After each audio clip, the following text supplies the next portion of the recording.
L'interview Made in Monaco. Bonjour Franck Roca. Yes, hello à toi Raph et surtout bonjour à vous les auditrices et auditeurs de Premium Radio. J'espère que tout va bien pour toi, tu es dans une destination de rêve là pour l'instant à Dubaï.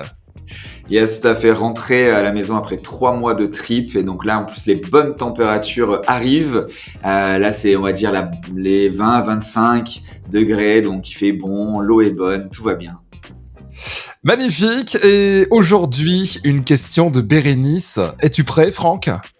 Ready to go. Ready to go, je suis dans le domaine de la restauration, nous dit Bérénice. Quelles sont les bonnes astuces pour finaliser l'année 2021 qui est un peu compliquée et bien démarrer l'année 2022 ? Yes, merci Bérénice d'abord pour ta question, excellente question. Alors je pense qu'on peut dire plein de choses, mais comme j'aime le faire, on va tenter de faire une substantifique moelle de tout ce qu'on peut en dire pour avoir du 20-80. Maintenant, tu le connais, la loi de Pareto. Donc, vraiment, ce qu'il va falloir mettre en place pour finir l'année 2021 et surtout démarrer 2022. En plus, j'ai pas mal aussi d'amis dans la restauration, notamment en France, donc avec toutes les complications peut-être supplémentaires qu'on peut retrouver peut-être en Suisse, en Belgique, etc. Je connais pas tous les pays d'Europe. Et donc déjà, au-delà de finir cette année 2021, au moins peut-être que ça pourra servir à tout le monde si autre chose comme ça arrive, même si on ne le souhaite pas, et c'est être agile. Je pense que le mot qu'il faut garder en résonance, c'est oser et être agile, ou plutôt oser être agile et de faire des choses que le commun des mortels n'a jamais voulu faire et utiliser, on le sait maintenant, Internet. Donc comme ça, qui me passe par la tête des choses assez simples et rapides à mettre en place. Déjà, c'est de mettre en place la livraison à domicile sans se dire j'ai jamais fait, j'ai pas de chauffeur, j'ai pas de jeune avec le scooter, etc., etc. Il fait froid, il pleut dans ma ville. Bref, non, c'est d'abord, on met en place que du positif puisqu'aujourd'hui, la livraison à domicile a permis à tous les restaurateurs agiles de continuer leur chiffre d'affaires, voire même de l'augmenter. Il y a eu des explosions au final, même qu'on appelle ça, je cherche mon mot, des restaurateurs qui sont retrouvés, qui se sont dit mais en fait notre business model est peut-être même meilleur à domicile que directement chez nous, puisque les gens, on est peut-être mal placés, on n'est pas dans une zone piétonne ou peu importe, alors que le domicile, aujourd'hui les gens vont chercher un restaurant à domicile dans la ville et ça va être beaucoup plus facile de pouvoir leur apporter à manger directement le midi, le soir, voire peut-être le petit-déj. Donc ça, c'est la première chose. Et on peut aussi faire de la publicité. Donc aujourd'hui, c'est assez simple, notamment avec du Facebook, avec du Google. D'aller acheter des mots-clés, restaurant, par exemple vegan, restaurant chinois, plus la ville. Ça va vous coûter quelques centimes et au moins vous êtes sûr d'avoir une commande. Et ça, c'est vraiment très important aujourd'hui. On peut aussi avoir d'autres idées. Peut-être aller cibler, justement, avec le Covid, les télétravailleurs.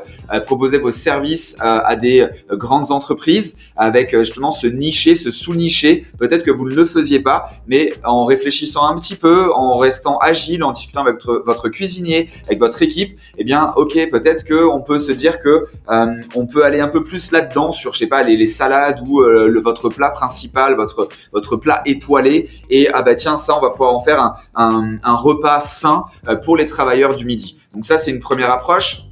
Également, pour ne jamais lasser la clientèle, avoir peut-être des petites cartes, mais qu'on renouvelle souvent, parce que on sait souvent déjà les grandes cartes, c'est les attrape touristes. Et là justement, quand on veut se nicher, quand on veut aller chercher quelque chose de différent, peut-être avoir tous les mois, tous les 2 mois, tous les 3 mois, en fonction de votre agilité justement en cuisine, de renouveler et toujours conserver l'attrait de votre restaurant, et pour pas que les gens partent ailleurs, puisque forcément les gens ne vont pas vouloir avoir envie de manger tous les jours pareil. Sauf que si vous avez déjà peut-être ne serait-ce que 5 plats à livrer, ça fait déjà une semaine complète. On va se dire que peut-être la personne commande une fois chez vous, ça fait le mois entier. Si vous renouvelez tous les 30 à 60 jours, du coup, il reste chez vous et il ne va pas voir les concurrents. Forcément une spécialité qui va faire votre différence. Alors elle peut être dans l'assiette, mais elle peut être aussi sur le plus du support, de la livraison, de l'expérience utilisateur pour commander. Peut-être qu'il peut avoir une carte de fidélité, etc., etc. Et bien entendu, ça c'est le summum du summum, parce qu'en plus j'adore manger. Je suis proche du véganisme et c'est vraiment souvent les serveurs me posent la question est-ce que vous êtes allergique à quelque chose? Et moi je réponds toujours pour faire cette note d'humour oui à la mauvaise bouffe. Donc ça peut être quelque chose aussi d'intéressant. Magnifique, donc pas mal de conseils encore une fois aujourd'hui à Bérénice. D'ailleurs, on le rappelle, si vous avez des questions, n'hésitez pas, nous sommes là pour vous. Nos experts répondent à toutes les questions. Envoyez-nous tout ça sur hello@premiumradio.net. On va déjà teaser le thème de la semaine prochaine, Franck. Pour ceux qui nous écoutent là aujourd'hui, mercredi prochain, on parlera de comment développer une image forte. Et justement, ça colle avec ma question, parce que pour développer un resto sur le net et développer les livraisons, il faut néanmoins une image forte aussi. Yes, exactement. Et c'est pour ça, là, j'ai voulu faire une intro, on va dire, un peu plus traditionnelle, avec déjà de l'agilité. Maintenant, on rentre dans le vif du sujet. D'un point de vue digital, ça donne quoi? Comment faire? Donc, augmenter son référencement en travaillant justement à fond sa communication digitale. Et de suite, je vous arrête. Non, c'est pas compliqué. Ça ne l'est plus, en tout cas en 2021. Ne serait-ce qu'avec un mobile, on est capable de faire beaucoup de choses. Plus ou moins gratuitement, un petit peu de temps, un peu d'effort, un peu d'argent de temps en temps pour vraiment être visible. Surtout que là, vous êtes un restaurant, on est sur du local, vous pouvez aller chercher des mots-clés spécifiques. Donc, votre concurrence, elle est beaucoup plus légère que si on tape, par exemple, acheter une basket, acheter un t-shirt. Non, on est sur je veux manger à midi, je veux manger à midi chinois, je veux manger à midi sain, je veux manger à midi une salade. Ça va très, très vite de pouvoir se référencer là-dessus. Donc, déjà, là, on est dans les astuces gratuites, on va dire. C'est optimiser votre page Google My Business. Si vous n'en avez pas une, vous tapez dans Google. Donc là, on est dans les soft skills. Donc Google, comment créer sa page Google My Business pour être mieux référencé, surtout en local. Vous allez même sortir dans, on va dire, la map locale de votre ville. Vous savez, il y a le petit écriteau. Tiens, là, il y a un restaurant, il y a un hôtel, etc., etc. Donc ça, c'est vraiment super important. La plupart du temps, les restaurateurs, les business locaux le négligent par manque de temps. Sauf qu'au final, c'est juste l'histoire de 15 minutes, 30 minutes, 1 heure, même si le digital n'est pas fait pour vous. À partir du moment où vous maîtrisez un minimum, qui sont vos clients? Qu'est-ce que vous voulez apporter? Quelle est votre différence? Et là, vous avez juste à remplir, à mettre quelques photos, etc., etc. Aujourd'hui, avec un smartphone qu'on a tous dans la main, c'est déjà largement suffisant pour faire des belles photos. Après, on peut toujours aller plus loin. Mais là, le but du jeu, c'est de faire ce qu'on appelle du MVP, du Minimal Viable Product, toujours en 20-80. Donc, un minimum d'effort pour un maximum de résultats. Après, on peut toujours optimiser. Mais d'abord, c'est le faire, diminuer les grandes tâches, les segmenter en petites pour que justement on puisse faire des choses qui ont du sens.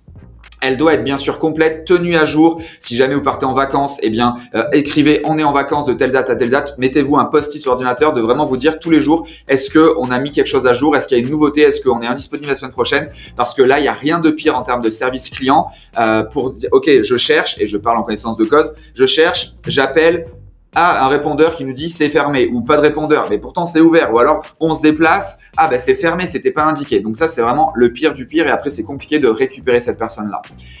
Donc veillez à ce que les horaires bien sûr soient identiques et mis à jour de partout sur votre porte, le téléphone, le répondeur, le site internet, Google My Business, etc., etc. Parce que c'est la première chose qui va vraiment vous pénaliser. Regardez-vous, peut-être ne serait-ce que vous, en tant qu'utilisateur, en tant que consommateur d'un restaurant, ce qui vous emmerde le plus, pour utiliser le bon mot, vous avez juste à ne pas faire cette erreur-là. Également, bien sûr aussi, ça c'est simple à faire. Enlevez-vous de la tête que oui, mais il y a peut-être des robots qui vont aller me mettre des mauvaises notes et mettre des bonnes notes à mes concurrents. Donc, je pense à tous les sites pertinents spécialisés comme La Fourchette, TripAdvisor, ça peut être le Guide Michelin, le Petit Futé, bref, tout ça.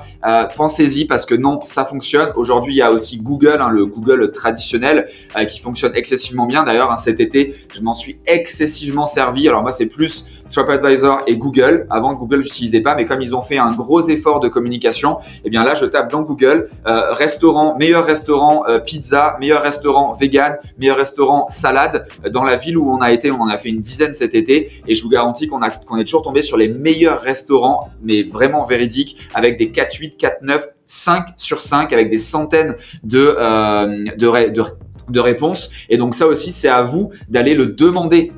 Donc, ça peut être une carte dans votre livraison à domicile. Merci de nous mettre 5 étoiles si vous avez apprécié le goût blablabla sur TripAdvisor, sur Google.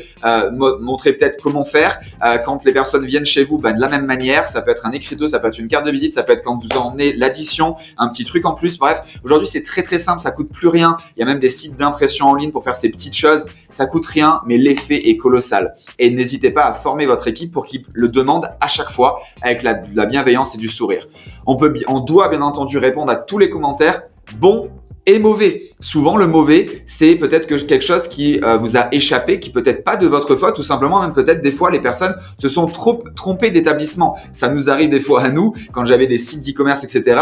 J'ai commandé Tartampion et ça m'est pas arrivé. Désolé, ça doit pas être chez nous, on ne vend pas cet article-là. Alors, sur la restauration, peut-être un peu moins, mais ça arrive aussi, et ça, j'aime bien le dire, on peut toujours transformer un hater ou quelqu'un qui n'a pas aimé en bon client parce qu'on va faire l'effort de le comprendre. Bien sûr, installer un système de réservation en ligne sur son site internet. Je vais aller très vite sur les derniers bullet points parce que j'ai plein de choses à vous dire. On peut donc bien sûr publier des photos qualitatives et on mange d'abord avec les yeux. Donc ça, vraiment faire attention. Par exemple, si des clients publient des photos, peut-être leur demander d'enlever celle-ci, d'en faire une avec un meilleur éclairage, des choses comme ça, parce que des fois le plat peut être super bon. La qualité de la photo, il y a une ombre dessus et ça donne pas envie du tout. Ça, c'est vraiment important. Aussi, servez-vous d'Instagram aujourd'hui. C'est super important, c'est très rapide. Vous prenez quelqu'un de votre équipe qui est peut-être un peu plus digital que vous. Elle va faire quelques photos, des plats, des clients, etc. C'est très simple et ça marche très bien. Créer, alimenter une page Facebook. Pareil, ça peut avoir un aspect local également avec des notes.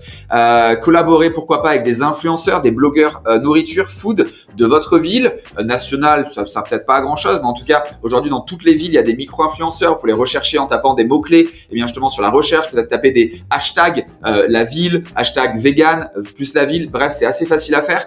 Et bien entendu, inciter vos clients à partager un maximum de contenu, de retours, de photos, de vidéos en story, en vous taguant. Et voilà, voilà, si vous nous repartagez, la prochaine fois, on vous offre le dessert, 5 €. Bref, je vous donne plein d'idées après, bien sûr, à vous en faire en fonction de vos marges, etc., etc. Et bien sûr aussi, très important, surtout si vous êtes compliqué à trouver, d'ajouter une proposition d'itinéraire jusqu'au restaurant en ajoutant peut-être même un bouton comment y aller. Et donc là, il y a la pop-up Google Maps qui s'ouvre et les gens accèdent directement à un GPS pour venir chez vous. Voilà rapidement tout ce que je peux vous délivrer. Là, sincèrement, c'est de la pure valeur. Les avis clients sont de plus en plus lus, évidemment, donc il faut absolument faire attention à ce point, hein, Franck. Yes, tout à fait. Aujourd'hui, c'est pour moi l'un des points forts de la restauration, de l'hôtellerie, tous ces éléments, toutes ces thématiques où l'humain y est pour beaucoup. Et donc là, j'en parle en connaissance de cause, en voyageant à 6 à 7 mois dans l'année, en allant dans des dizaines, des centaines de restaurants, je ne me sers que des avis. Bien sûr, après, j'ai appris à, on va dire, lire en diagonale et voir le bon du mauvais. Donc, je ne regarde pas juste les 2 derniers avis, je regarde un ensemble de choses. Mais bien entendu, je regarde aussi si les avis sont récents ou pas. Enfin bref, c'est une sorte de un petit quadrillage que je me suis fait automatiquement dans ma tête. Et aujourd'hui, sincèrement, je touche ma tête, je ne me suis jamais trompé. On n'a jamais été déçu par rapport à justement aller chercher un restaurant et ou un hôtel qui nous convient. Bon, on revient déjà la semaine prochaine avec une question. Développer une image forte, s'affirmer dans une conversation. Et puis tu nous expliqueras aussi qui a dessiné ce génie derrière toi. Yes, tout à fait, avec plaisir. Et donc, on pourra terminer là-dessus sur ce podcast d'aujourd'hui. Bien entendu, tout ça doit être lié à une image forte. Mais pour le découvrir, on se retrouve la semaine prochaine. Voilà, et puis sur le www.premiumradio.net pour nous écouter en podcast. À très vite. Ciao, ciao.